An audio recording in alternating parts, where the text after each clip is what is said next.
कई लोग कहते हैं आप आराम क्यों नहीं करते, एक कथा के बाद लगातार करते हैं, महीना में 1 या 2 ही करो कथा।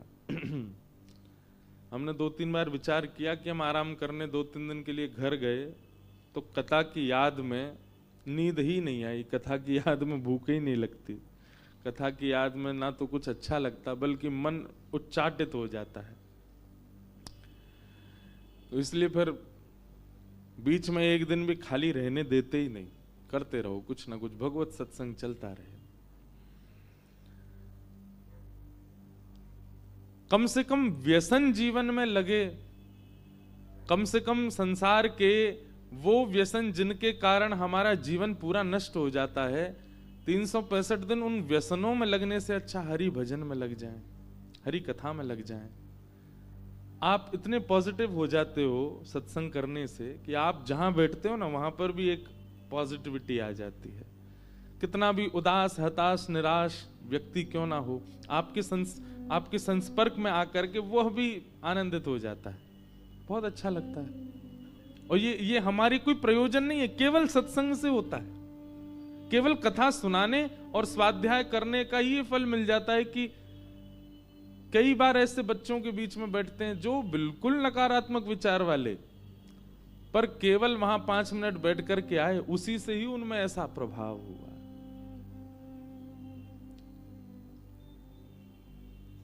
सत्संग अद्भुत है। श्री हितरवंश महाप्रभु के एक भक्त हुए, उनका नाम था विठल दास। क्या नाम था? विठल दास। विठल दास इतने योग्य थे, इतने श्रेष्ठ थे कि महाराष्ट्र के थे, महाराष्ट्र या गुजरात के कहीं के थे, सब छोड़ छाड़ करके पूरे परिवार सहित वृंदावन आके बस गए और श्री राधा वल्लभ लाल जी की सेवा में रहते, महाप्रभु जी की सेवा में रहते। पर वो अपने प्राचीन समय में, अपने पूर्व के काल में कोई राज पदवी पर रहे थे, और वे जब अपनी राज पदवी पे थे तो उनका कार्यकाल इतना अच्छा था कि सारे राजा उनको जानते थे। तो जूनागढ़ के एक राजा ने पत्र भेजा वृंदावन श्री हितरवंश महाप्रभु को, और जैसे ही वो पत्र आया, पत्र के ऊपर लिखा था विठल दास के नियोजित में है ये पत्र। तो जैसे ही पत्र आया तो महाप्रभु जी बैठे थे यमुना जी के तट पर, कुछ वैष्णव बैठे थे, सत्संग चल रहा था, और विठल दास जी वहां पर सोहनी कर रहे, सोहनी कहते हैं झाड़ू को, झाड़ू लगा रहे थे। तो महाप्रभु जी ने जैसे पत्र देखा, पत्र देख करके बोले, विठल तुम्हारे लिए पत्र आया है। विठल दास जी बोले, गुरुदेव आपके हाथ में आ गया, अब इसको मैं स्वीकार कैसे करूं, आप ही पढ़ लीजिए क्या लिखा है। तो जूनागढ़ के राजा की मोहर लगी थी, पढ़ा तो उसमें लिखा, आपकी योग्यता श्रेष्ठता जान करके सब राजाओं ने मिलकर के ये मत बनाया कि जूनागढ़ का प्रधानमंत्री श्री विठल दास जी को बनाया जाए। हम चाहते हैं आप इसी वक्त अपने परिवार सहित जूनागढ़ आकर के प्रधानमंत्री की पदवी स्वीकार करो। अब ये बात सुन के कौन प्रसन्न नहीं होगा, लेकिन जैसे ये बात कही गई, विठल दास जी मूर्छित हो गए, वहीं मूर्छा आ गई, चरणों में जाकर के गिर गए, बोले भगवान मैं वृंदावन के बगैर एक क्षण नहीं रह सकता, मैं अपने गुरुदेव को देखे बिना, राधा वल्लभ लाल जी के दर्शन के बगैर एक क्षण नहीं रह सकता। हमारे वृंदावन में भोरी सखी उनका एक पद है, ऐसो दुख दीजो हिय माहे, ऐसो दुख दीजो। ये वृंदावन है, यहाँ की रीति उल्टी है, पूरी दुनिया में सुख मांगते हैं ठाकुर जी से, वहां वृंदावन में किशोरी जी से कह रहे हैं हमें दुख दे दो। झोली फैला करके भोरी सखी, नाम सखी है पर थे वो पुरुष ही, तो भोरी सखी किशोरी जी के आगे ऐसे पसार करके कह रही हैं, ऐसो दुख दीजो हिय माहे, ऐसो दुख दीजो हिय। कैसा दुख? बिन पद कंज छटा दृग देखे, बिन पद कंज छटा देखे। भोरी सखी कह रही हैं, जब तक मैं अपने नेत्रों से आप दोनों युगल को ना देख लूं, कोई सुहावे नहीं, कोई सुहावे नहीं। ऐसो दुख दीजो हिय माहे, ऐसो दुख दीजो हिय माहे। और कैसा दुख चाहिए? बस्ती छोड़ एकांत बिठाओ, बस्ती छोड़ एकांत बिठाओ। बातन सो घबराही, बातन सो घबराही। ऐसो दुख दीजो हिय माहे, ऐसो दुख। हे श्यामाजू, ऐसा दुख दे दो कि भीड़ भाड़ मुझे छोड़ दे, मुझे कभी मैं जहां जाऊं भीड़ ही चली जाए वहां से। बस्ती छोड़ एकांत बिठाओ, मैं अकेले ही रहूं, कोई और आवे ना मेरे पास, मेरी श्रेष्ठता मेरी योग्यताओं से कभी कोई प्रभावित ना हो। हे श्यामाजू, आप ऐसी कृपा कर दो। और बातन सो घबराही, मुझसे कोई चर्चा ना करे, बातचीत ना करे, ये संसारी व्यवहारी चर्चा मेरे बस की बात नहीं है, ये मुझसे कोई ना करो, ऐसा दुख मुझे दे दो ना। अच्छा, यहां दुख भोरी सखी जी के लिए वो दुख नहीं है, हम आप सब संसारियों के लिए ये दुख है। क्या? हम जहां जा रहे हैं भीड़ चली जा रही है, ये दुख नहीं है? हमसे कोई बात नहीं करता, ये दुख नहीं है? हमें कोई भी अच्छा नहीं लगता, किसी को हम अच्छे नहीं लगते, ये दुख नहीं है? ये दुख शब्द हमारे लिए प्रयोग किया है, भोरी सखी ने अपने लिए नहीं।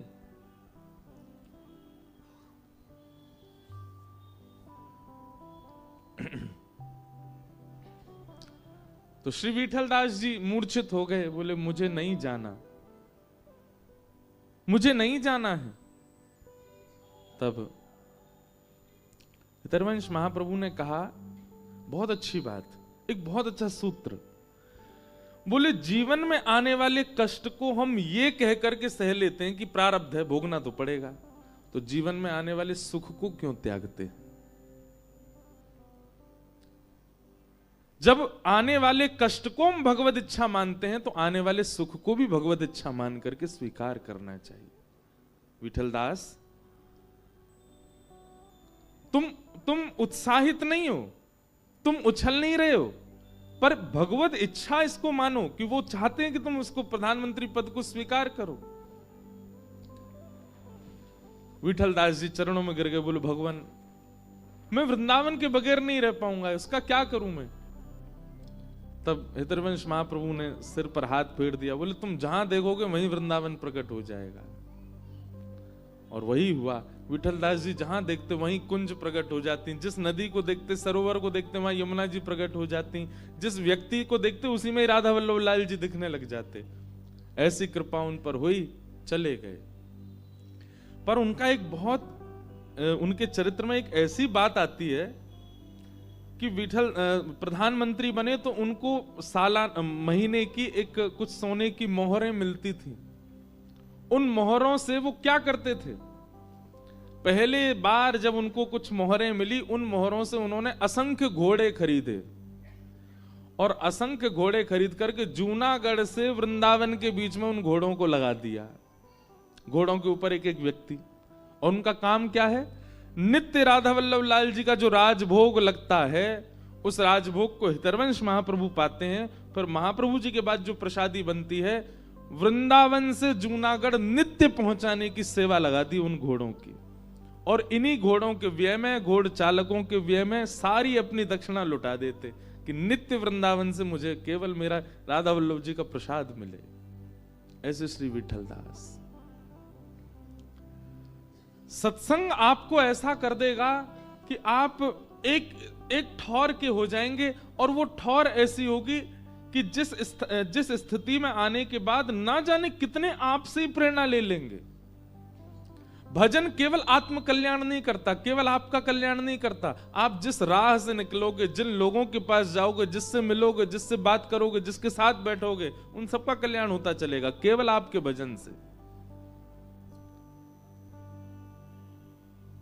इसलिए सत्संग बहुत आवश्यक है। और वह सत्संग कथा रूप में जब प्रकट होता है तो इतनी जल्दी उसका समय व्यतीत होता है। आज 6वां दिन है कथा का, कल विश्राम है, अभी तो शुरू ही हुई थी। काशी भगवान विश्वनाथ जी के चरणों में अब बढ़ रहा है। और देखना, ऐसे ही आप लोगों को तो शायद हो सकता पता भी चले दिनों का, मेरे लिए तो चुटकी में ये साल भी पूरा हो जाएगा। क्यों? हर दिन कथा है, हर दिन उत्सव है, हर दिन आनंद है। और आनंद के क्षण बहुत जल्दी व्यतीत होते हैं। पर काशी की हम पर बड़ी कृपा है। किसी ना किसी रूप में काशी विश्वनाथ भगवान हमको बुला लेते हैं। साल 2 साल में आना हो ही जाता है। इतनी जल्दी कृपा किसी व्यक्ति के ऊपर काशी करता नहीं जितनी जल्दी दास पर करी है। हम पहली बार ही कथा करने काशी आए तो 80 घाट पे ही कथा की है। 80 घाट सामान्य नहीं है। गोस्वामी तुलसीदास जी महाराज, श्री चैतन्य महाप्रभु, श्री मद वल्लभाचार्य जी महाराज, ना जाने कितनों को वहां भगवत साक्षात्कार हुआ, वहीं कथा हुई। कहां तक है, काशी वालों को हम काशी घुमा देते हैं महाराज। जो काशी में रहते हैं वो हमसे पूछ लें कहां कहां जाना, हम बता देंगे। तो ये काशी की कृपा नहीं है तो क्या है। तो ऐसी काशी को हम प्रणाम कर रहे हैं। हृदय तो हमारा भी भारी है, कल कथा करके ही निकल जाना है। पर ऐसे काशी को और काशी वासियों को और हमारे महादेव को बारंबार वंदन करते हैं। हमारा स्वभाव है कि हम विश्राम वाले दिन सबको धन्यवाद नहीं कहते, हम एक दिन पहले धन्यवाद कहते हैं। तो विश्राम वाले दिन तो फिर और ज्यादा भारी हो जाता है हृदय। तो हमारे जालान जी, पूरा परिवार, जिन्होंने खूब आनंद कराए, बिल्कुल सब अपने सारे काम छोड़ छाड़ के हमारे संग ही लगे रहे। सब तरह से, चाहे कहीं जाना हो, आना हो, कथा का क्रम हो, सब व्यवस्थाओं को व्यवस्थित करने का प्रयास किया। ठाकुर जी से प्रार्थना है कि बस इस परिवार में कभी भी वैष्णव भक्तों का आवागमन बंद ना हो, सदा आते रहें। और ये जीवन भर केवल और केवल वैष्णवों की सेवा में ही व्यस्त रहें, और वैष्णवों की सेवा कर सकें उसके लिए इनका व्यापार इतना श्रेष्ठ हो जाए कि सब वैष्णवों की सेवा, भक्तों की सेवा, संत जनों की सेवा, कथा वक्ताओं की सेवा, कथा की सेवा, कथा श्रोताओं की सेवा, काशी की सेवा, यही सेवा इनसे बनती रहे, ऐसी हमारी प्रार्थना। और इनके आने वाले जो वंश के बालक हैं, हम जब बूढ़े हो जाएं तो वो भी हमारी कथा कराएं। जैसे आप लोगों ने अपने पूज्य पिताजी महाराज के संकल्पों को अभी तक संजो के रखा। पूज्य भाई जी महाराज, जिनके वजह से कितने प्रांतों के और कितनी दिशाओं के संतों का काशी आगमन होता था। काशी व्यक्ति एक बार दर्शन करे, उसके बाद फिर वर्षों तक पूछे ना। लेकिन दूर दूर के दिशाओं के संत भी केवल भाई जी के कारण काशी आते, और वही क्रम अब भी बना है। हमारे भारत में ऐसे ऐसे महापुरुष जिनके व्यस्तता के कारण लोग उनसे मिल नहीं पाते, वह भी केवल एक परिवार के प्रेम के कारण यहाँ आते हैं और अपना अति व्यस्ततम समय यहाँ प्रदान करते हैं। बस ये बना रहे, आपके वंश में आगे भी जो बालक हैं सबके चित्त में भी यही भाव बना रहे। आप सब काशीवासी महादेव को जाके रोज हाजिरी जब भी आपकी लगे तो हमारी बात जरूर कहना कि उनको बुला लीजिए, जल्दी कथा के लिए बुलाओ। कोई ना कोई क्रम ऐसा बने कि काशी हम आते रहें और महादेव को कथा सुनाते रहें। महादेव बड़े भोले देव हैं, बड़े भीगे देव हैं। ऐसे महादेव को बारंबार प्रणाम, आप सबको प्रणाम करते हैं। आइए आज के कथा क्रम में प्रवेश करते हैं। ये वर्ष इतना बढ़िया प्रारंभ हुआ है आप लोगों का और हमारा। बस ये जो प्रारंभ के 7 दिन निकले ना, ऐसे ही पूरा वर्ष निकले आपका, ऐसा प्रयास करो। और अगले वर्ष तो हम समय कहीं दे चुके हैं प्रारंभ का, पर फिर भी प्रयास कीजिएगा कि अपने वर्ष का प्रारंभ सप्ताह या 9 दिवसीय राम कथा से ही हो। कथा से ही प्रारंभ करो और देखो उस कथा के ही सूत्रों से पूरा वर्ष व्यतीत करो। वर्ष का प्रारंभ ही सबसे श्रेष्ठ होना चाहिए कथा से। वहीं जो सूत्र मिले हैं उन्हीं सूत्रों को 365 दिन में लागू कर दो, हर वर्ष आपका मंगलमय हो जाएगा। मंगल में होने का मतलब ये बिल्कुल मत लगा लीजिएगा कि आपके जीवन में संकट नहीं आएगा। संकट तो आएगा, पर उस संकट से जूझने का आपको तरीका पता है। नाव चलानी आती है तो इसका मतलब ये थोड़ी कि बाढ़ आएगी तो नहीं चलाओगे। बाढ़ में चला सको इसलिए तो नाव चलाना सीखा है। तैरना इसीलिए तो सीखा है कि कभी डूब रहे हो तो बच जाएं। कमर कमर पानी में थोड़ी तैरता है व्यक्ति वहीं तैरता है जहां पानी उसकी कद से भी ज्यादा हो। कथा क्यों सुनी जा रही है? इसलिए थोड़ी कि योग्य जीवन हो, अनुकूल जीवन हो और कथा का हम लाभ लेते रहे। नहीं, जब आपके सिर से ऊपर निकल जाए संकट, उन संकटों में भी तैर सको, इसलिए तो कथा सुनी जा रही है। कथा का अभिप्राय सुखमय जीवन जीने के लिए नहीं होता है। कथा का अभिप्राय, हमें ये कॉन्सेप्ट समझ नहीं आता। लोग मंदिर जाते हैं, मंदिर जाके महादेव हम पर कृपा बनाए रखना, सब सुखी रहे, हमारे घर में परिवार में सुख संपत्ति घर आवे, कष्ट मिटे तन का, ओम जय जगदीश हरे। महादेव कह रहे होते, बोले बेटा मैं भी महलों में रहता, शमशान में नहीं रहता, इतना ही सुख मेरे पास हो। गणेश जी कह रहे होते, मैं भी मर्सिडीज पे चलता, चूहा के प्राण क्यों लेता। वैसे तो चूहा, गणेश जी कैसे बैठते होंगे। ये सब द्योतक हैं। भगवान श्री कृष्ण भी कह ही देते, बोले भैया हम भी रण छोड़ करके द्वारिका नहीं भागते जब सुखी होता संसार में। शास्त्रों में पृथ्वी का एक नाम है दुखालयम शाश्वतम। क्या नाम है? दुखालयम शाश्वतम। आलय मतलब घर, और इस संसार का नाम क्या है? दुखालयम। ये दुख का घर है और आप दुख के घर में चाह रहे हो कि आपको सुख मिले। आप जिसके घर में हैं वही तो मिलेगा आपको।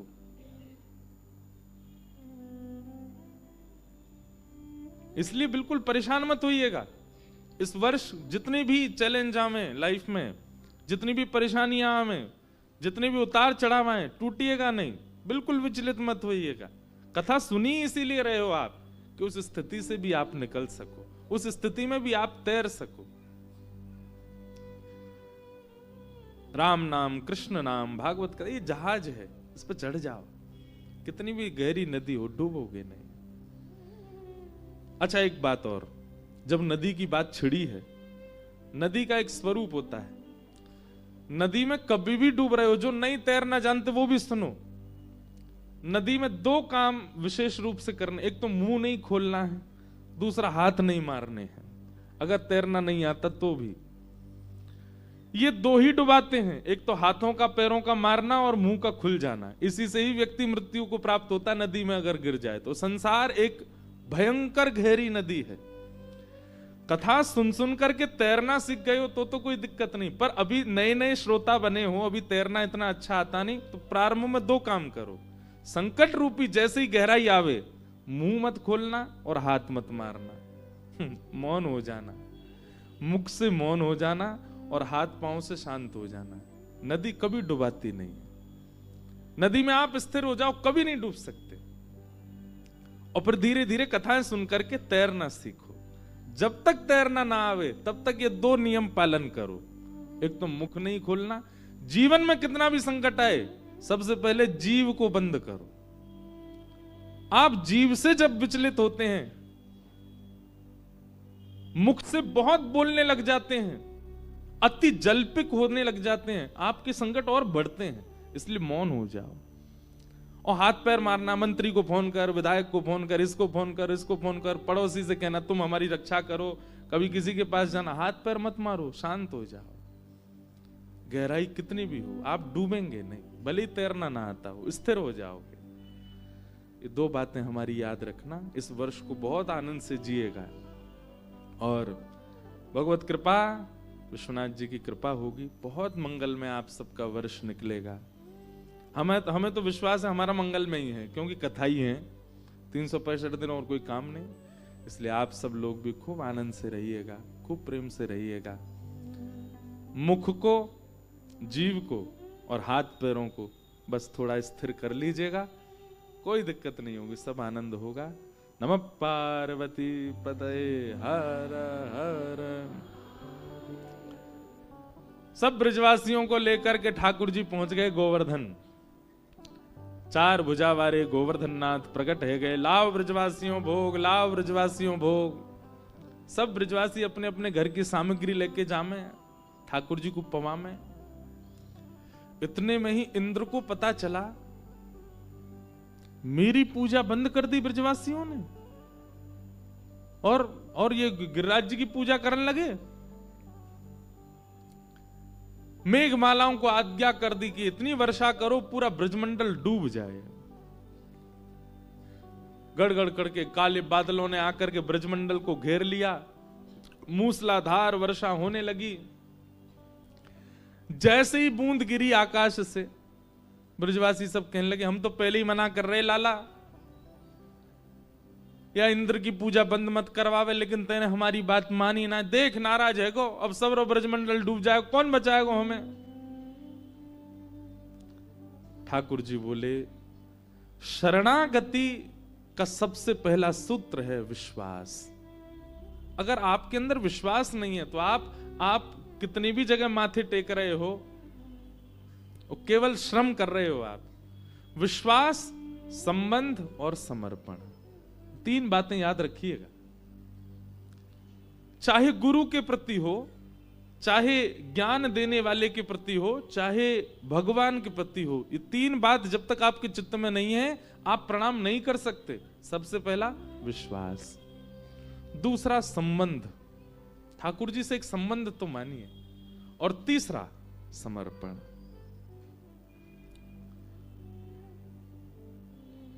ठाकुर जी सब ब्रजवासी तो बोले, अरे भैया जिनकी शरण में आए हो उन पे विश्वास करो, वो रक्षा करेंगे तुम्हारी। ब्रजवासी लेकिन भोले भाले बेचारे, कोई सुने नहीं, भागे इधर उधर, त्राहिमाम करके सब भागने लगे। बोले बचाओ बचाओ बचाओ, अब इंद्र हमको डुबा देगा। ब्रजवासियों के चित्त में विश्वास को प्रगाढ़ करने के लिए ठाकुर जी बोले अब मुझे कछु करना पड़ेगा। गिरिराज बाबा को प्रणाम किया और प्रणाम करके अपनी दोनों भुजाओं से जैसे ही गिरिराज शिला को ठाकुर जी ने अधर किया, एक तरफ से श्री गिरिराज जी उठ गए, भीतर ठाकुर जी ने प्रवेश किया, दोनों भुजाओं से गिरिराज जी को ऊपर की ओर उठा के मध्यस्थ पहुंचे। 21 किलोमीटर के हैं गिरिराज जी, बिल्कुल बीच में पहुंचे ठाकुर जी, और मध्य में जाकर के अपनी बाम हस्त की कन्नी उंगली के नख पर धारण कर लिया और सब ब्रजवासियों को कह दी, भैया आ जाओ, सबरे आकर के यहाँ नीचे खड़े आ जाओ, मैंने छतरी खोल ली है, गिरिराज रूपी छतरी। सब ब्रजवासी देख करके आश्चर्य, 7 बरस के लाला, केवल 7 बरस के हैं ठाकुर जी, और 7 कोस लंबे चौड़े गिरिराज पर्वत को अपने बाम हस्त की इकन्नी उंगली के नख पे धारण किया है ठाकुर जी ने। नख पे धार लियो गिरिराज नाम, गिरधारी पायो है, गिरधारी पायो है नाम, गिरधारी पायो है। नख पे धार लियो गिरिराज नाम, गिरधारी पायो है।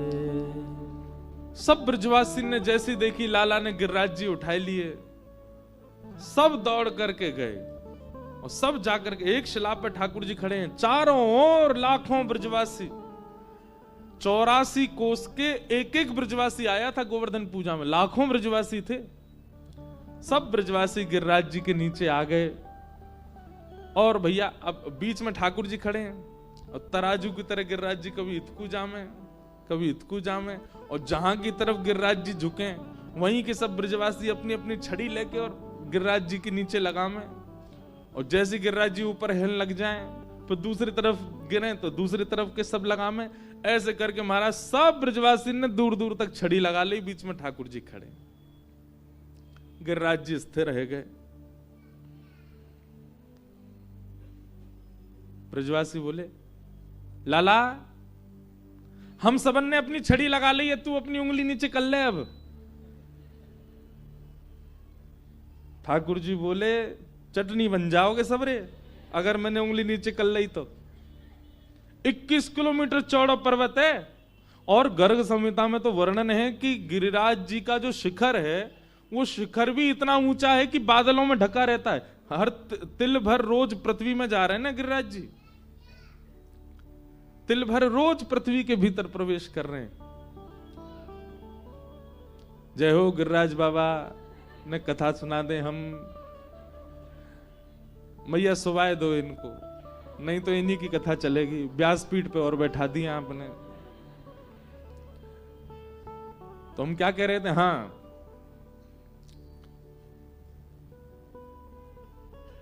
चटनी बन जाओगे सबरे। ब्रजवासी सब बोले, हैं रे लाला, तू यूं सोच रहा दिखे कि तेने अपनी उंगली पे उठा लिए जे। ठाकुर जी बोले, तो क्या सोचूं मैं? बोले, हमारी छड़ी पर टिक रहे हैं गिरिराज जी, हम सब ने ऐसे मोटे मोटे बांस के डंडा लगा रखे हैं, तू अपनी उंगली नीचे कर ले, ज्यादा इतराए मत हमारे आगे। हम लगा खड़ो है गो ऐसे कि जैसे यही ना उठा रखे हैं का। ठाकुर जी बोले, भैया मान जाओ, मेरी उंगली पे टिक रहे हैं ये। लाला तू नीचे कर ले अपना हाथ, हमने छड़ी लगा रखी है। ठाकुर जी बोले, ठीक है तो फिर संभालो भैया गिरिराज जी, मैं हटा रहा हूं अपना हाथ। बोले, हाँ हटा ले। जैसे ठाकुर जी ने नेक उंगली नीचे करी, महाराज गड़गड़ करके गिरिराज जी नीचे आने लगे। सबन की छड़ी चट चट चट चट, सब की छड़ियां टूट गई दूर दूर तक। सब ब्रजवासी नीचे झुक गए, लाला बचा बचा बचा। ठाकुर जी ने फिर से उंगली लगाई और फिर से गिरिराज जी धारण है गए। अब तो दूर दूर तक एक भी छड़ी नहीं है। अब सब ब्रजवासी अपनी टूटी हुई छड़ी ने देखें और फिर लालाए देखें। लाला जी सांची में तेरी उंगली पे ही टिक रहे हैं। ठाकुर जी बोले, हम बे मेरी उंगली पे टिक रहे हैं।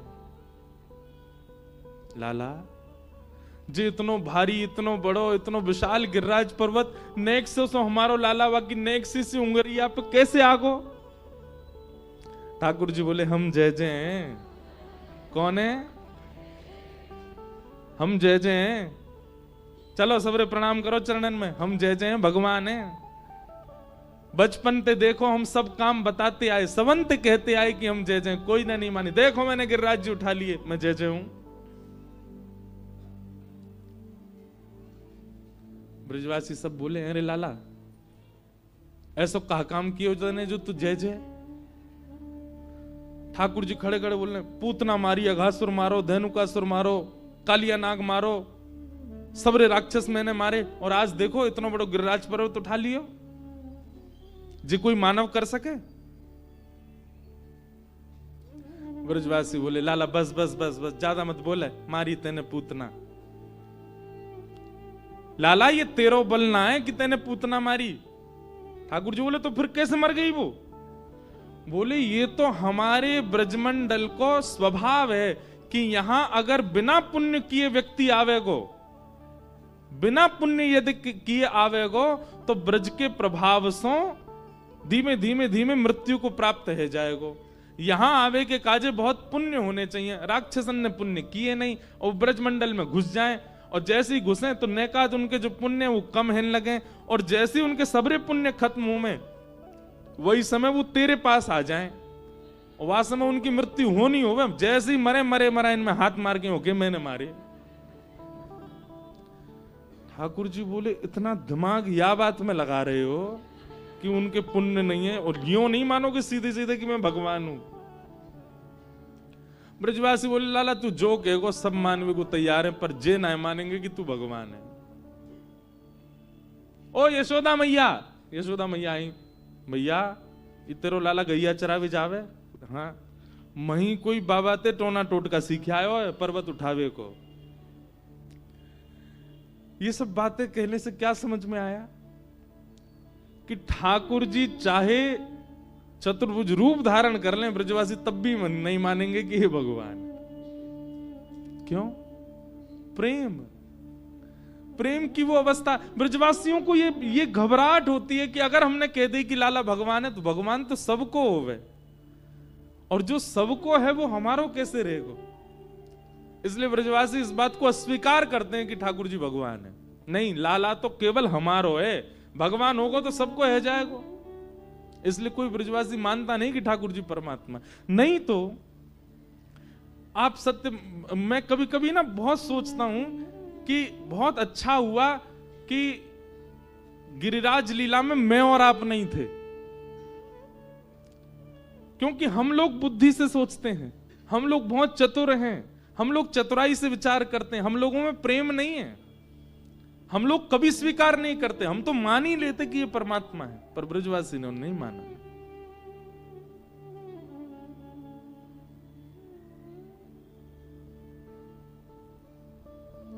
ये ब्रजवासियों का स्वभाव आज भी है।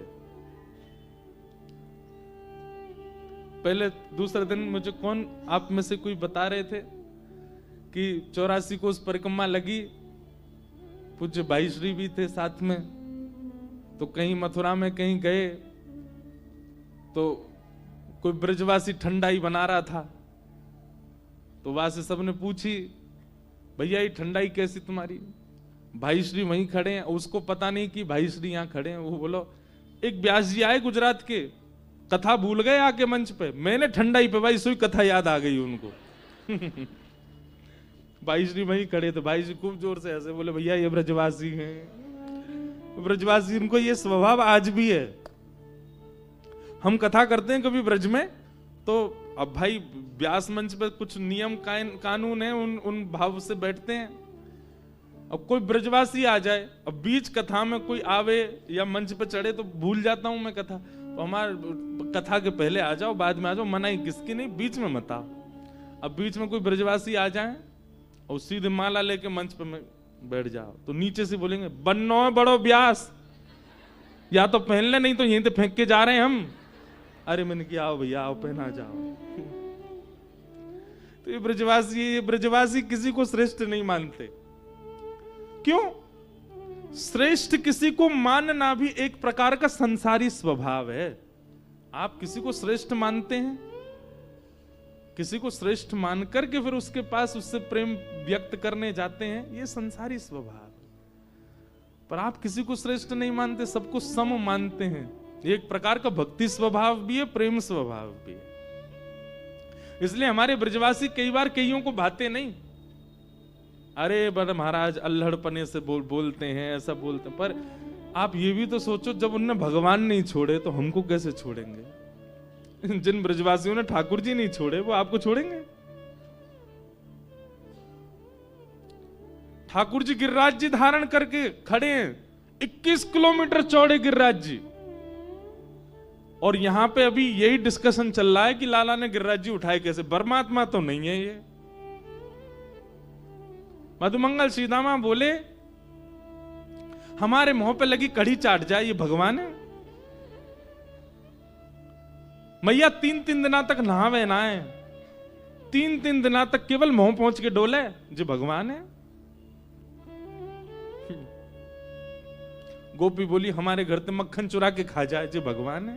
ये परमात्मा के लक्षण है? और आज गिरिराज जी धारण करके कह रहो कि हम जय जय।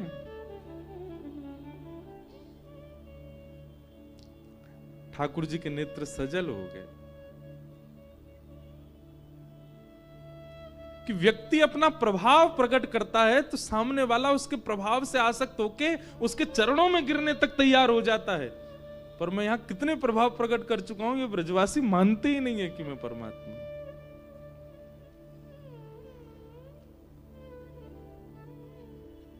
कैसा प्रेम ब्रजवासियों का।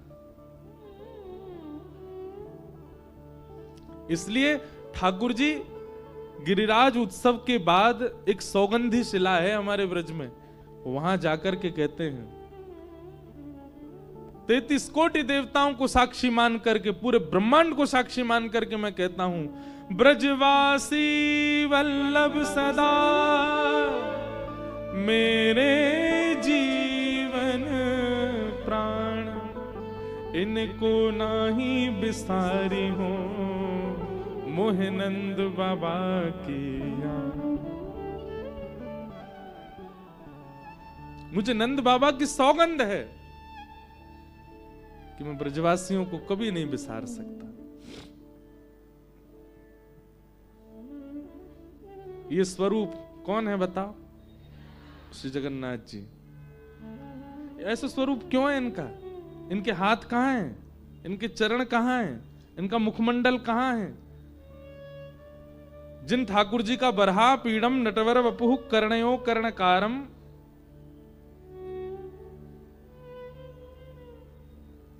इतना सुंदर वर्णन किया गया है रूप का, वो जगन्नाथपुरी में जाके देखो आप। हाथ नहीं है, पांव नहीं है, कान नहीं है, मुखमंडल नहीं है, गाल नहीं है। क्यों? शास्त्रों में प्रेम की 10 अवस्थाएं बताई गई, 10 स्टेप हैं प्रेम के। हम आप सब लोग तो उस अवस्था, वो सीढ़ियों से बहुत दूर हैं। प्रेम प्रेम प्रेम की छिटकार भी नहीं है हमारे ऊपर। ब्रजवासियों की याद में श्री कृष्ण जब 10वीं अवस्था पार कर गए, तो प्रेम का स्वरूप होता है कि 10वीं अवस्था पार करते ही व्यक्ति का अंग पिघलने लग जाता है। सबको कथा पता है, रोहिणी मैया द्वारिका में कथा सुना रही थी, ब्रज की लीला, सारी पत्नियां बैठ करके सुन रही थी भगवान की, और सुनते सुनते सुनते सुनते तभी द्वारिकाधीश सुभद्रा जी और बलभद्र आकर के द्वार पर विराज गए और बैठ करके सुनने लगे।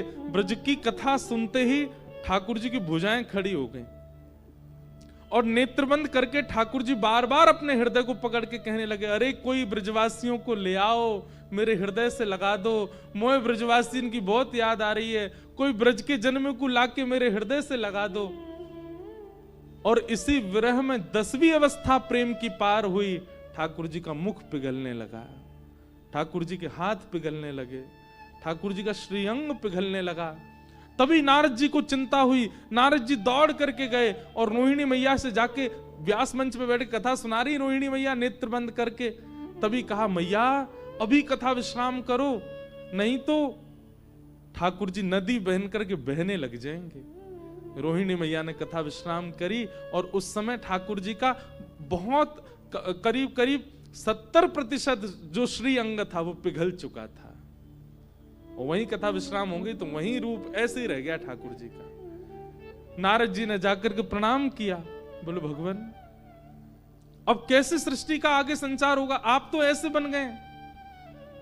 ठाकुर जी बोले, नारद पूरे विश्व को पता चलना चाहिए कि मैं ब्रज से कितना प्रेम करता हूं, इसलिए मेरा यही स्वरूप उड़ीसा के श्री जगन्नाथ मंदिर में विराजमान होगा और कलयुग का प्रधान देव मुझे ही माना जाएगा, ताकि पूरे विश्व को मैं बता सकूं। बाकी सारे मंदिरों के जो ठाकुर हैं वो स्थिर रहेंगे, पर मेरा स्वरूप अस्थिर होगा। यदि कोई मंदिर में आके दर्शन नहीं करेगा तो मैं रथ पे बैठ करके पूरे विश्व को दिखाऊंगा कि देखो ये मेरे ब्रजवासियों के प्रेम का स्वरूप है। ब्रजवासियों के प्रेम में ठाकुर जी प्रेम विगलित हो गए।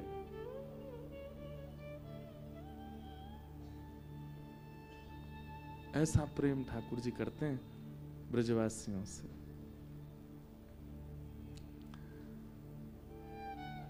ब्रजवासी मान नहीं रहे कि लाला परमात्मा है, और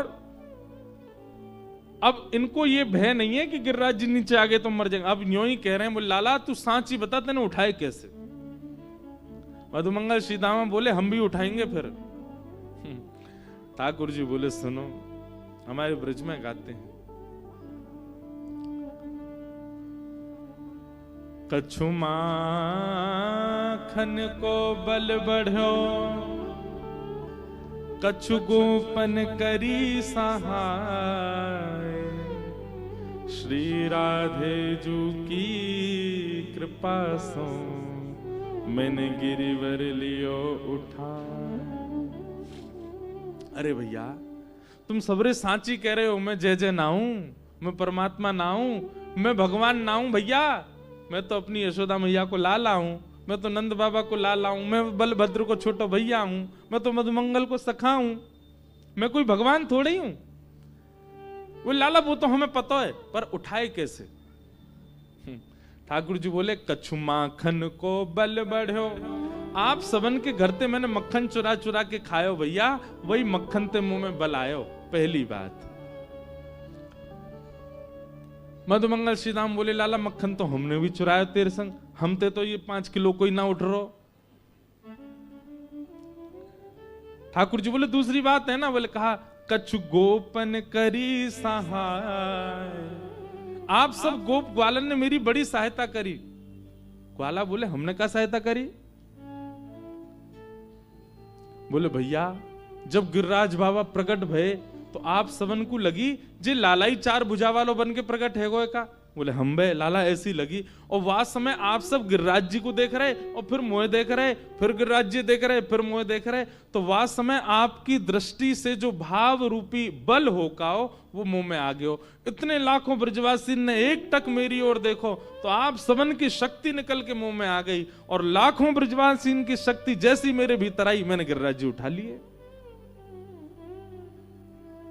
आप सबन ने मुंह को टकटकी लगाए के देखो, या हमारे आप सबन की शक्ति से ही मैंने गिरिराज जी उठाए हैं। आजकल का व्यक्ति होता तो इस बात को कभी नहीं मानता, ये हो ही नहीं सकता, देखने से शक्ति आती है। पर ब्रजवासी क्या बोले, अच्छा तो हमारे देखवे तो तुम्हें शक्ति आ गई? बोले हाँ। तभी तो हम कहें आजकल कमजोरी कैसे आ रही है भीतर। नेक चले सांस फूल जाए हमारी, नेक कछु काम करें थकान है जाए हमें। अब तो चली कि हमारी शक्ति चुरा ली है लाला ने, और आपस में सब रेखे अरे भैया अब भेद खुल गए। तभी तो हम कह रहे हैं कि आजकल हम लोग इतने थके काई को लग गए, ये लाला ने हमारी शक्ति निकाल ली है भीतर से, और हम सबन की शक्ति यहां में आ गई तभी गिरिराज जी उठाए। हाँ भैया लाला आप तो मान गए हम तेरी बात, सही में हमारी शक्ति तो ही उठाए हैं। और ब्रजवासी कहा बोले अरे भैया लाला तू खड़ो रे, खोलो रे भैया 56 भोग खोलो। और 56 भोग खोल करके सबरे पान लगे। नंद बाबा आके बोले तुम्हें शर्म ना आ रही? नेक सो लाला गिरिराज जी खोल कर तुम यहां भोजन कर रहे हो। ब्रजवासी बोले बाबा लाला ने कहा कही अभी हम सबन की शक्ति है यहां में, हम पामेंगे, हमारे अंदर शक्ति बनेगी, हम फिर लालाए देख लेंगे, तो हमारी शक्ति तो ही तो उठावे को। ठाकुर जी खड़े खड़े गिरिराज जी धारण करके इतने प्रसन्न हो रहे हैं ब्रजवासियों के इस भाव से। तभी एक ब्रजवासी बोले लाला तेने अपनी बात में एक बात और कही, श्री राधे जू की कृपा से मैंने गिरिवर लियो उठाया। किशोरी जी ने ऐसी कहा कृपा करी। आहा, इस भाव के इतने भाव हमारे ब्रज में बताए जाते हैं। अभिनव जलधार सुंदर व्रत मंदर व्रत मंदर श्रीमुख चंद्र चकोर जय जय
अभिनव जलधर सुंदर धृत मंदर,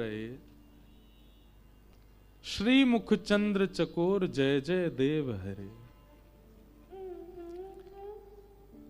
गर्गाचार्य जी ने जब नामकरण किया था ना ठाकुर जी का, तो नामकरण करते समय श्री यशोदा मैया से कह के गए, मैया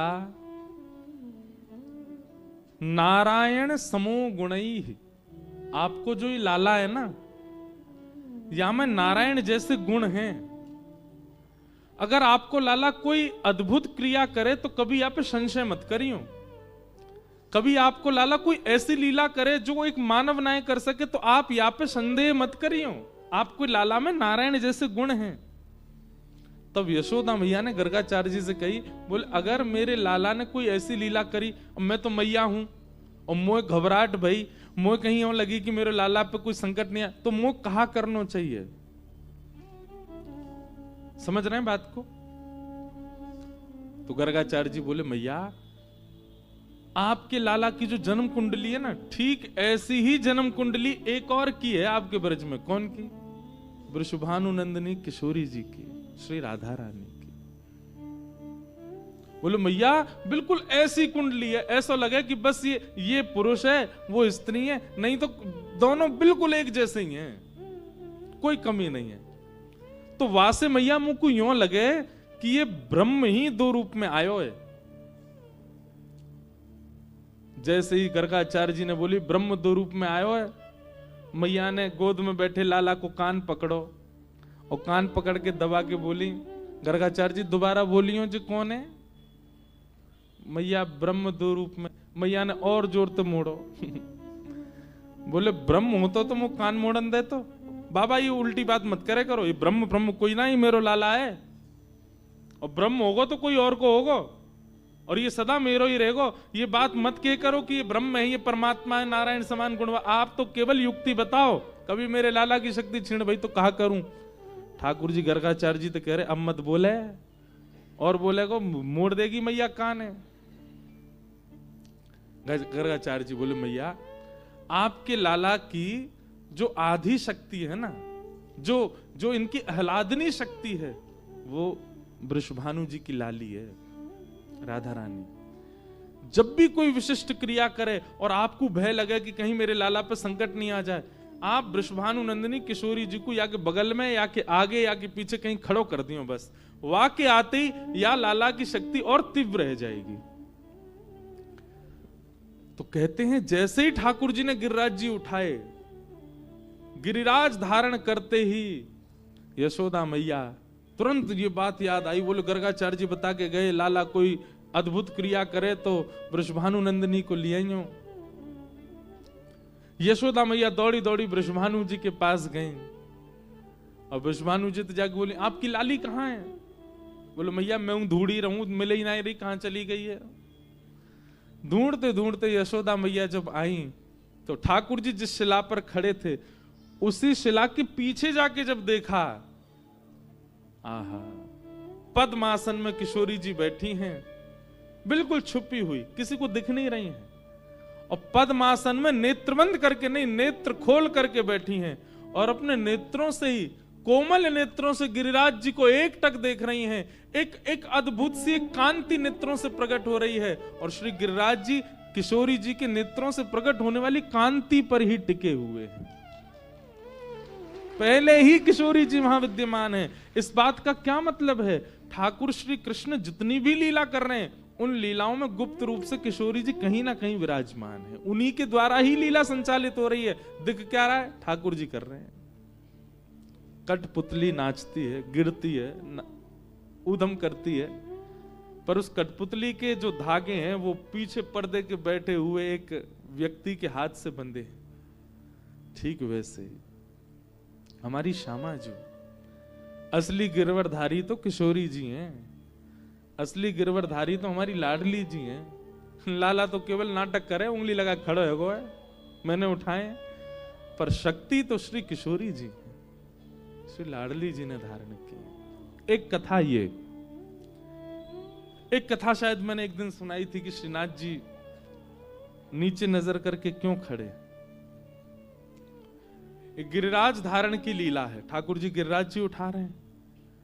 अब यहां जयदेव महाप्रभु कहते हैं, देखो बहुत सुंदर बात, ये सब निकुंज की बातें। जयदेव महाप्रभु कहते हैं, बोले भगवान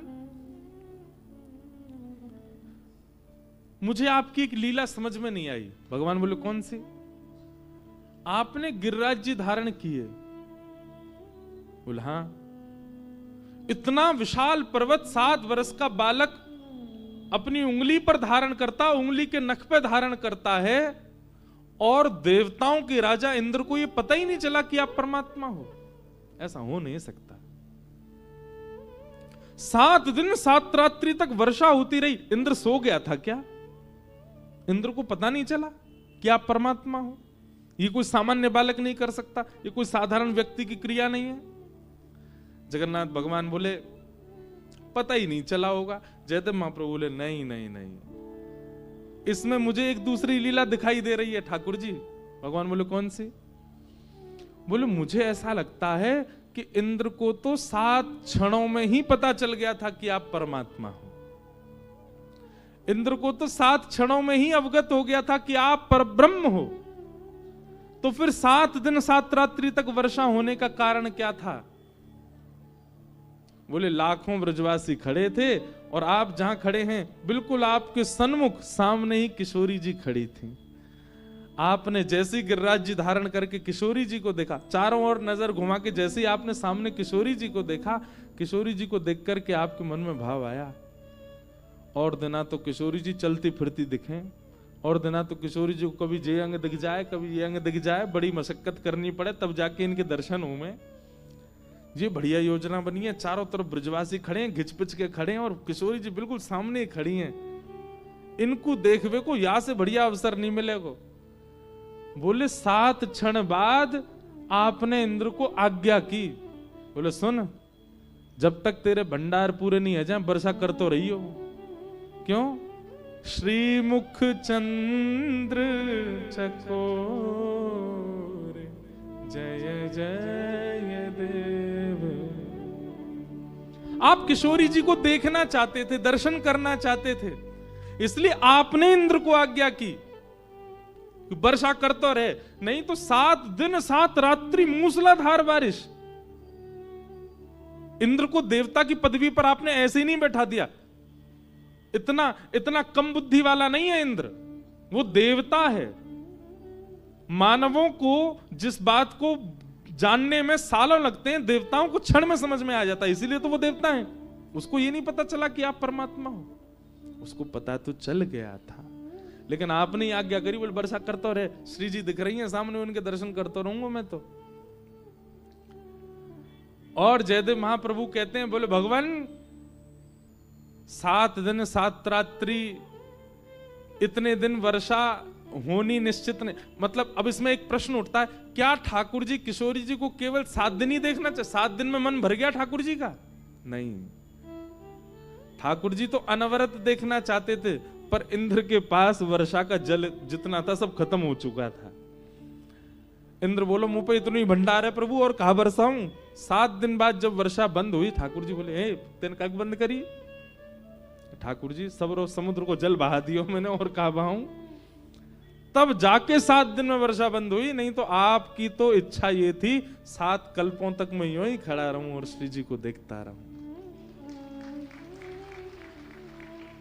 इसीलिए जयदेव महाप्रभु की इस पंक्ति को जय जगदीश हरे ना करके जय जय देव हरे जगन्नाथ जी ने किया। मानो जयदेव महाप्रभु से ठाकुर जी बोले तुम मेरे इस रहस्य को पहचान गए, यही वास्तविकता है। मैं श्री जी को देखवे के काजी 7 दिन तक ऐसे ही खड़े रहे हो। तो ये जो श्रीनाथ जी है ना, हमारे गिरधर लाल जी, हर व्यक्ति के चित्र होते हैं ना, चित्रों को देख करके हम क्या कहते हैं, ये तब का चित्र है जब मैं 7 साल का था, ये तब का चित्र है जब मैं पहली बार कॉलेज गया था, ये मेरी ब्याह का चित्र है, ये मेरे उसका चित्र है। पर ये जो ठाकुर जी का चित्र है, ये किशोरी जी को निहारते हुए ठाकुर जी का चित्र है। किशोरी जी को देख रहे हैं लाल जी। इसलिए सबको ठाकुर जी के कई रूप प्रिय हों, पर श्री जी को तो यही रूप प्रिय है ठाकुर जी का।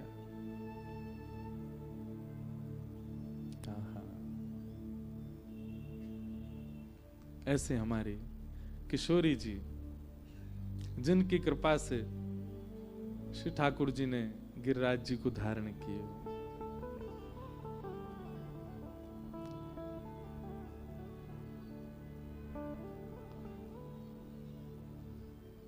हमारे कृष्णदास जी एक पंक्ति गाते हैं, है तो बड़ी मधुर पंक्ति।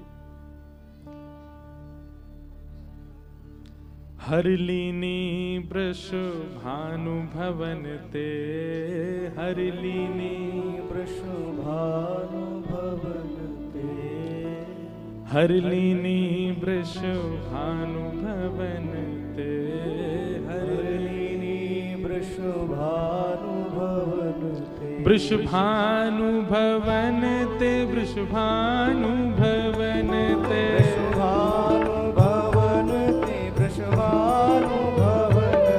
वृषभानु भवन ते, वृषभानु भवन ते, वृषभानु भवन ते, भानु भवन ते। ठाकुर जी ने चुरा ली है किशोरी जी, कहां से?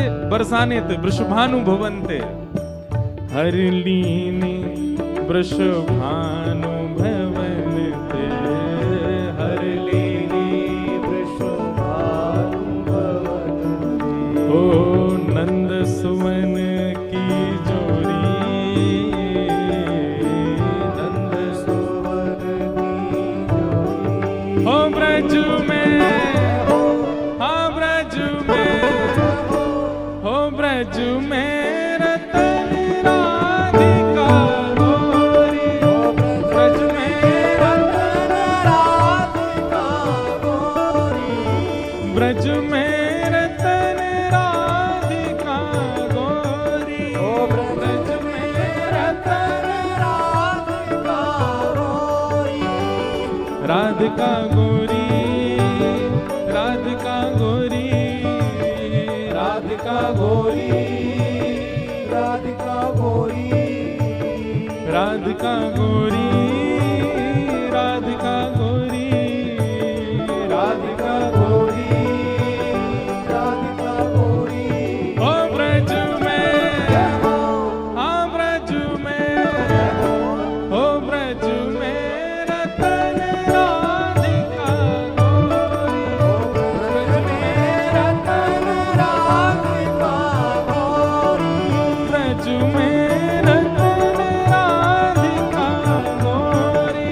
ओ ब्रज में रतन राधिका। बोल वृषभानु दुलारी की।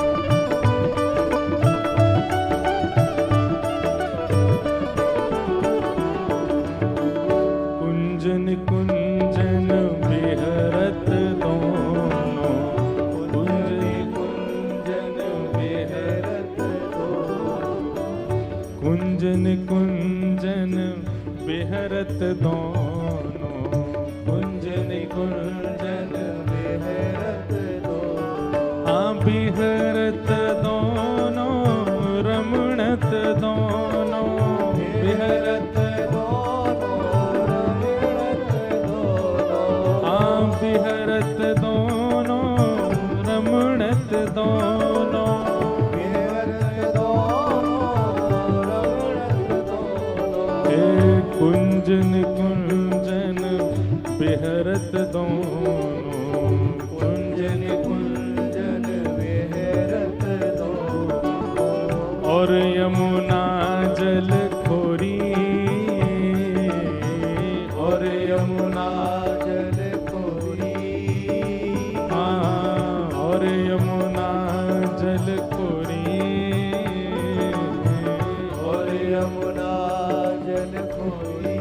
ओ ब्रज में, हाँ ब्रज में, ओ ब्रज में रतन राधिका गोरी, ओ ब्रज में रतन राधिका सबते सुवन राधिका गोरी,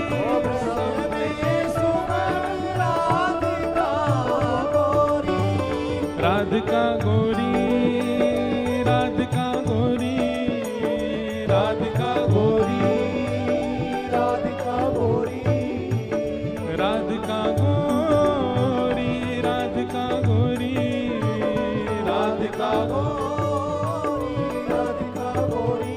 ओ ब्रज में विश्वनाथ जी तक आवाज जाए आपकी। ओ ब्रज में, ओ ब्रज में, ओ ब्रज में रतन राधिका गोरी, ब्रज में रतन राधिका गोरी, ब्रज में रतन राधिका गोरी। ब्रज में रतन राधिका बोल वृषभानु दुलारी।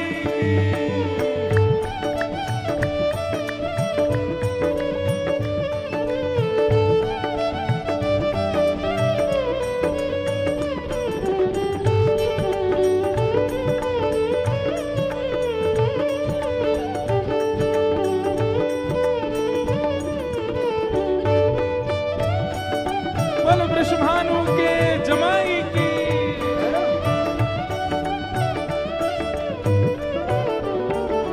हे कृष्णदास प्रभु गिरधर नागर, कृष्णदास प्रभु गिरधर नागर, कृष्णदास प्रभु गिरधर नागर।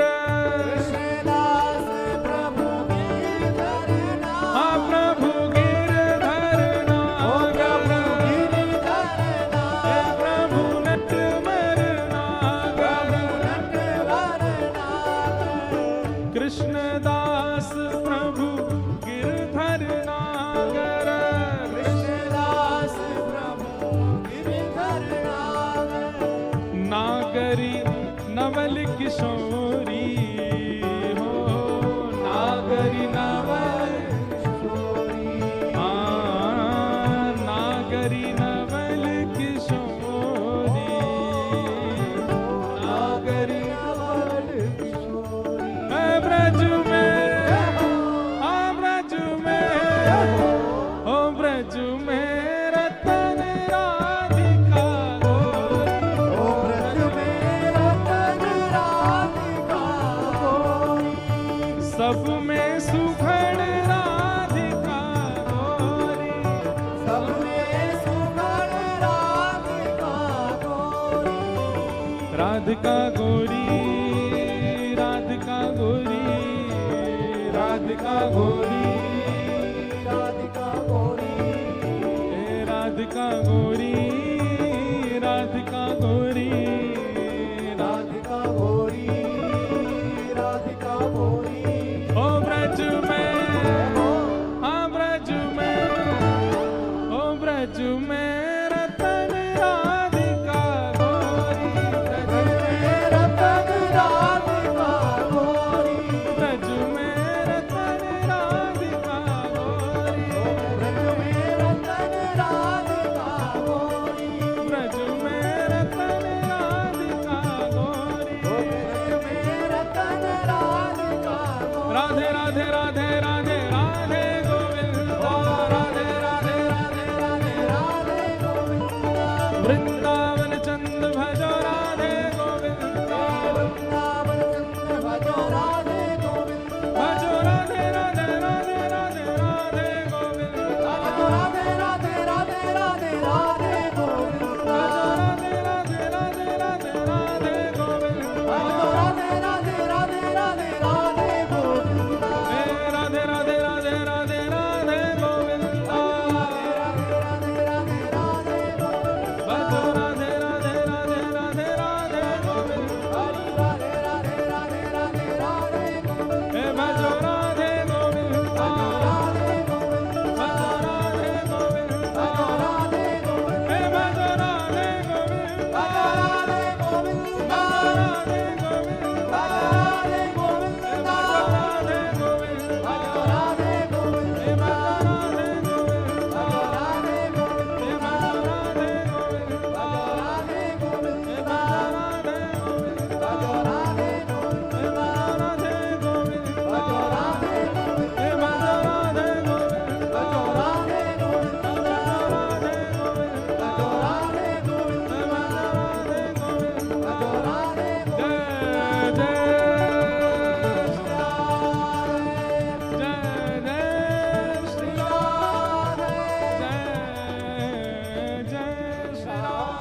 कृष्णदास प्रभु गिरधर नागर, कृष्णदास प्रभु गिरधर नागर, कृष्णदास प्रभु गिरधर नागर, कृष्णदास प्रभु गिरधर नागर, नागरी नवल किशोरी, नागरी नवल किशोरी, ओ नागरी नवल किशोरी, नागरी नवल किशोरी, ब्रज में रतन राधिका गोरी, ब्रज में रतन राधिका गोरी, राधिका गोरी, राधिका गोरी, राधिका गोरी, राधिका गोरी, राधिका गोरी, राधिका गोरी, राधिका गोरी, राधिका गोरी, ओ ब्रज में रतन राधिका गोरी, ब्रज में रतन राधिका गोरी। बहुत सुंदर भाव। हमारे अष्ट सखाओं में एक सखा श्री कृष्णदास जी ने इसको गाया, और हमारे परम स्नेही परम सुहृद और गौ सेवक श्री गोवत्स राधा कृष्ण जी महाराज बड़े भाव से इसको गाते हैं। उन्हीं से ही हमने सीखा ये भाव, ऐसे सुंदर ढंग से वो पिरोते हैं। कुंजन कुंजन बिहरत दो, कुंजन कुंजन विहरत दो, और यमुना जल खोड़ी, और जमुना जल खोरी, पिए भुजकंद दिए शोभित कर, पिए भुजकंद दिए शोभित कर। किसके लिए है? ठाकुर जी की इतनी हिम्मत, किशोरी जी गले में गलवियां डालेंगे? किशोरी जी डालती हैं ठाकुर जी के गले में। पिए भुजकंद, अब यहां पर अगर ठाकुर जी ने कंधे में हाथ रखो होता तो प्रिया भुजकंद, पर पिए भुजकंद दिए शोभित कर, पिए भुजकंद दिए शोभित कर। कैसे लग रहे हैं दोनों? बोले घनी दामिनी दुत जोरी, घनी दामिनी जोरी, जैसे घने बादल, और घने बादलों में बीच बीच में जैसे बिजली कड़कती है, तो बादलों का वर्ण तो है श्याम और बिजली का वर्ण है श्वेत। तो ऐसे ही लग रहे हैं मानो एक तरफ तो घनघोर बादल के स्वरूप में श्री ठाकुर जी, और बीच बीच में ऐसे गले में गलवैया डाल करके किशोरी जी मानो जैसे दामनी दमक रही हो, ऐसे ठाकुर जी चल रहे हैं। ब्रज में रतन राधिका गोरी, ब्रज में रतन राधिका गोरी। भजन गाने की जरूरत ही नहीं, हमारे ब्रज के साहित्यों ने, रसिकों ने इतना गाया है, इतना गाया है, इनकी वाणी को ही गा दिया जाए, इन्हीं के भाव ही सुना दिए जाए, अद्भुत है। ये कृष्णदास जी का पद है, भगवान के अष्ट सखाओं में से एक सखा। तो इस प्रकार ठाकुर जी ने गिरिराज जी धारण किए, और 7 दिन, अब यहाँ गर्ग संहिता की कथा ऐसी आती है कि श्री ठाकुर जी ने जैसे गिरिराज जी पधराए तो सब ब्रजवासी बोले, यशोदा मैया, नंद बाबा, एक तो तुम्हारो लाला इतनो बलवान, वो तो इकन्नी उंगली पे गिरिराज जी धारण करे, पर वृषभानु जी और कीर्ति मैया तुम्हारी लाला तो वातु बल, तुम्हारी लाली तो वातु बलवान, वो तो आंखन पे ही धारण कर ले। बोले कहा करें? बोले इन दोनों उनको ब्याह कर दो। तब गर्ग संहिता में, ब्रह्म वैवर्त पुराण में, हमारे ब्रज के कई साहित्यों में फिर किशोरी जी के ठाकुर जी के विवाह का प्रसंग आया। ठाकुर जी से किशोरी जी का ब्याह हुआ, पर भागवत में उसका वर्णन नहीं है। क्यों? श्रीमद् भागवत जो है सार्वजनिक एक प्रकार से वाणी है व्यास जी की, और सबका अंतरंग भाव समझना मुश्किल होगा, इसलिए यहां पर किशोरी जी का नाम भी नहीं है पूरी भागवत में। उसके पीछे कथा बताते हैं कि सुखदेव जी कौन है, ये किशोरी जी के ही सुख पक्षी हैं। सुखदेव जी ने पहले ही ध्यान करके बैठे कि किशोरी जी का नाम बोलना नहीं है। क्यों? श्री सुख मूर्छित भय मास शठ, 6 महीने की समाधि में जाते हैं शुक्राचार्य जी अगर किशोरी जी का नाम ले लेते हैं तो। और परीक्षित के पास 7 ही दिन बचे हैं, इसलिए शुक्राचार्य जी ने किशोरी जी का नाम ही उद्धृत नहीं किया भागवत में। जहां भी किशोरी जी के भाव आते हैं वहां पर कैसे पता चले कि किशोरी जी हैं? तो बहुवचन और एक वचन से पता चलता है। जैसे गोप्य ऊंचू, ये बहुवचन हो गया, मतलब बहुत सारी गोपियां बोल रही हैं। पर जब भ्रमर गीत प्रारंभ होता है तो कहते हैं गोप्योवाच, एक गोपी बोल रही है, वो किशोरी जी। राधा रानी का स्पष्ट नाम भागवत जी में नहीं है। अपना नाम, गुरु का नाम, अपने एक पुत्र का नाम, अपने प्रिय का नाम, कुछ ऐसे नाम है इनका स्पष्ट उच्चारण नहीं करना चाहिए। अपना नाम सबसे पहले तो, अपना नाम बार बार नहीं बोलना चाहिए। अपने प्रिय का नाम, जैसे माताएं तो बोलती नहीं पति का नाम, पर पति को भी नहीं बोलना चाहिए माताओं का नाम। प्रेम जिससे हो, प्रीति जिससे हो, उसका स्पष्ट नाम नहीं बोलना चाहिए। माताएं जो अपने पतिदेव को जैसे भी बुलाती हैं, ये कोई व्यवहारी बात नहीं है, ये शास्त्रीय बात है कि नहीं बोलना चाहिए नाम। और अगर कोई माताएं या भाई लोग अपनी पत्नी का नाम बोलते हैं तो आज से बंद कीजिए, नहीं है वो उचित। स्वनाम, अपना नाम स्पष्ट नहीं बोलना चाहिए, जगह जगह नहीं बोलना चाहिए, कम बोलना चाहिए। दूसरा, अपने जिससे हम प्रिय करते हैं उसका नाम। एक पुत्र है घर में, उसका नाम भी स्पष्ट नहीं बोलना चाहिए। उसको भी यहां से प्रथा शुरू हुई निकनेम रखने की, मतलब कुछ ऐसा रखा जाता है, या तो लाला कह करके बुलाएंगे या फिर उसको कुछ और भाव से बुलाएंगे। पर ये निकनेम ऐसे शुरू हुए कि अब तो ये नहीं पता चलता कि घर के पेट को बुला रहे हैं कि बेटा को बुला रहे हैं। ऐसे नाम हो गए। तो इसलिए स्पष्ट उसका नाम ना बोल के उसको कुछ और भाव से बुलाया जाता है, उसको बुलाते हैं। हम तो घर घर में जाते हैं, ऐसे ऐसे नाम सुने हमने कि हम बोल नहीं सकते मंच पे से। तो जो भी हमारी सेवा में रहते हैं वो उसका नाम अगर विचित्र होता है तो मैं उसका नया नाम धरे आता हूं। मैंने भाई ये तो मैं नहीं बोलूंगा तुमको।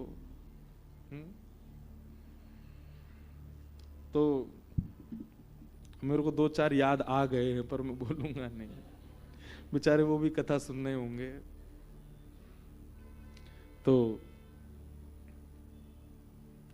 हाँ, क्या बता रहा था? हाँ, स्वनाम, प्रिय का नाम, एक पुत्र का नाम और गुरु का नाम। इसीलिए हमारे यहाँ देखो संत जनों के नाम के परम पूजनीय, प्रातस्मरणीय, 1008 महामंडलेश्वर जी, ये फिर हमारे ब्रज में तो ऐसे स्पष्ट नाम नहीं बोलते, बोल देंगे वहां वाले रमन रीति वाले महाराज जी, मलुक पीठ वाले महाराज जी, केली कुंज वाले महाराज जी, राधा वल्लभ जी वाले महाराज जी, सेवा कुंज वाले महाराज जी। क्यों? स्पष्ट नाम क्यों नहीं बोलना चाहिए? कहते हैं हानि होती है, जिसका हम नाम बोलते हैं उसकी हानि होती है। अपना नाम भी अगर बार बार बोलेंगे तो हानि होती है। दक्ष प्रजापति पूरे दिन अपना ही नाम बोलता रहता था, हानि हुई ना, बकरे का मुंह लगाना पड़ा उसको। इसलिए स्वनाम, प्रिय का नाम, एक पुत्र का नाम, गुरुजनों का नाम स्पष्ट नहीं बोलना चाहिए। कुछ उपाधि या फिर किसी आवरण में उनका नाम उच्चारित होना चाहिए। इसलिए हमारी किशोरी जी का स्पष्ट नाम भागवत में प्रकट नहीं है। लेकिन एक और बात, अब देखो ये रहस्य है। एक जगह तो किशोरी जी का पता कैसे चलेगा? एक वचन से। अगर गोपीवाच कहीं लिखा है तो मतलब किशोरी जी बोल रही हैं, एक ही बार लिखा है बस भ्रमर गीत में। और दूसरा, जहां कहीं भी ठाकुर जी बोल रहे हैं तो कृष्ण उवाच नहीं लिखा या भगवान उवाच नहीं लिखा, श्री भगवान उवाच। तो श्री कौन है? श्री राधा, किशोरी जी। तो इससे ये बात स्पष्ट होती है ठाकुर जी जहां भी बोल रहे हैं अकेले नहीं है, श्री जी कहीं ना कहीं खड़ी हैं, श्री भगवान उवाच। और यही बात सुखदेव जी के लिए भी है। सुखदेव जी के नाम में भी जहां भी सुख उवाच नहीं, श्री सुख उवाच। तो तो श्री कौन है? किशोरी जी। तो जो भागवत के पाठक हों वो इस रूप से कहीं भी श्री शब्द देखें और एक वचन में गोपी शब्द देखें तो समझ जाना ये किशोरी जी हैं।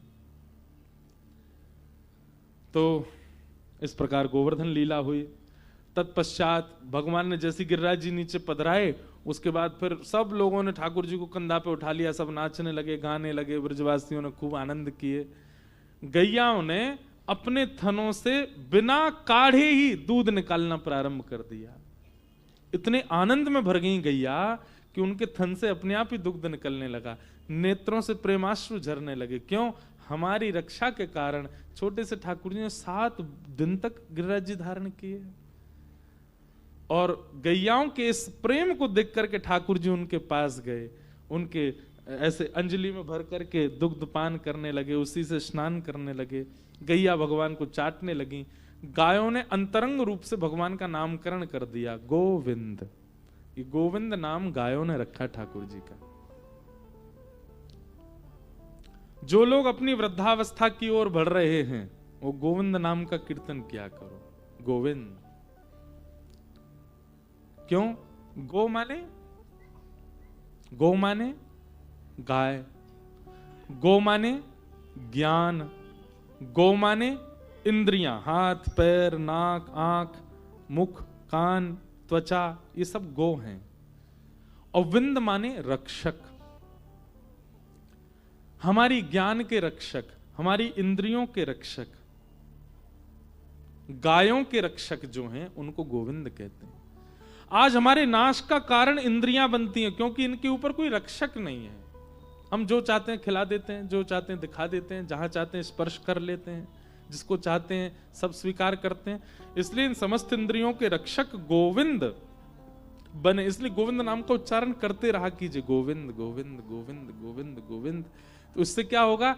इंद्रियां आपकी एकाग्र होनी शुरू होंगी। जो इंद्रियां बहुत विचलित हैं, जिनकी इंद्रियां बिल्कुल वश में नहीं है, वो गोविंद नाम का उच्चारण करो।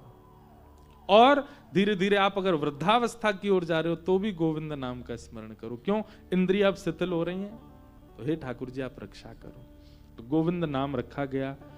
एकादशी व्रत की कथा सुनाई गई और अब शुरू हुआ रास पंचाध्याय। वैसे तो क्रम से आज भगवान का ब्याह होना चाहिए, पर हम ब्याह कल ही करेंगे ठाकुर जी का। कल ब्याह और द्वारिका लीला सब एक साथ करेंगे। आज ठाकुर जी का रास पंचाध्याय ब्रज में ही रहने दें ठाकुर जी को, क्योंकि ब्याह के लिए तो फिर द्वारिका भेजना पड़ेगा। तो इसलिए महादेव की नगरी में विश्राम में जब जाएंगे कथा में तब भले। वाह, हमारे सतुआ बाबा महाराज पधारे हैं। नमः पार्वती पतये हर हर।